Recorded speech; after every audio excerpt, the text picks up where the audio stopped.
Hey, oui, toi qui m'écoutes, j'espère que tu vas bien. Aujourd'hui, je vais partager avec toi l'explication du Saint-Esprit sur le non-exaucement des prières.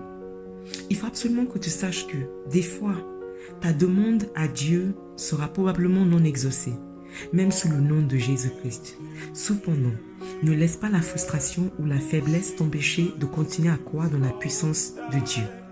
En effet, ce n'est pas le non-exaucement de la prière qui est important, mais c'est plutôt ton attitude vis-à-vis de Dieu pendant et après le constat du non-exaucement de ta prière. Par exemple, tu as demandé à Dieu de te donner du travail. Tu as passé un entretien d'embauche et cela s'est très bien passé. Mais à ta grande surprise, tu n'es pas embauché. Naturellement, à ce moment précis, le diable viendra avec ses pensées diaboliques pour te dire plusieurs choses comme c'est ta faute, tu as trop parlé, tu as trop fait et même que Dieu n'a pas exaucé ta prière et que c'est parce que Dieu n'a pas ton temps. N'écoute pas ce genre de pensée diabolique.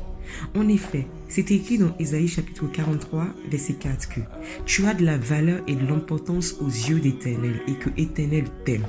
Ce n'est pas moi qui l'a dit, c'est Éternel lui-même qui l'a dit dans Ésaïe chapitre 43, verset 4. Donc, en plus même si tu as trop fait, si la grâce de Dieu était sous le travail en question pour toi, crois-moi, l'entreprise t'aurait déjà embauché. Donc, à partir du moment où tu décides dans ton cœur d'ignorer la voix du diable avec ses pensées insultant à Dieu, oui, ces pensées sont insultantes à Dieu parce que le but du diable, c'est d'utiliser pour insulter Dieu parce qu'il sait très bien que tu as de la valeur pour Dieu, tu as de l'importance pour Dieu. Donc, si tu boudes ou même tu ignores Dieu, il est en train de insulter Dieu à travers toi.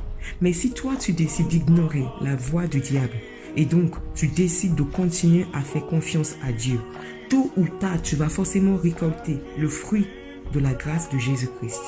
En effet, c'est écrit dans Luc, chapitre 21, verset 19 que « Par ta persévérance, tu sauveras ton âme ». Donc, si tu persistes en disant que « Je sais que rien n'est impossible à Dieu.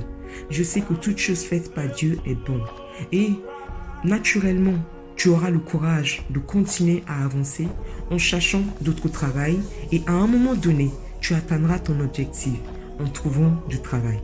Rappelle-toi de l'histoire d'Abraham qui avait dit « Si Dieu m'a donné cet enfant », bien évidemment, Abraham parlait de son enfant Isaac. Et si Dieu décide de le reprendre, que ça soit ainsi, car je sais que Dieu peut me donner un autre enfant. Ne laisse jamais l'état d'une situation ou ta déception. Change ton opinion sur le pouvoir et la puissance de ton Créateur, éternel Dieu Tout-Puissant. N'oublie pas que Dieu n'est jamais en retard et n'oublie pas que Dieu a toujours raison parce qu'il sait tout. C'est l'alpha et c'est l'oméga. Sois fidèle à ton Créateur, éternel Dieu Tout-Puissant, même quand tu n'as pas obtenu ce que tu veux. Sois fidèle à ton Créateur, éternel Dieu Tout-Puissant, même quand tu n'as pas obtenu ce que tu veux. Je répète, sois fidèle à ton Créateur, éternel Dieu Tout-Puissant, même quand tu n'as pas obtenu ce que tu veux. Je prie donc au nom de Jésus-Christ que la grâce immense de notre Seigneur Jésus-Christ, l'amour de Dieu et l'intelligence du Saint-Esprit te dominent et t'aident à toujours avoir le bon comportement dans chaque situation au nom de Jésus-Christ. Amen. À très bientôt. Bye. C'est Laimi Kende.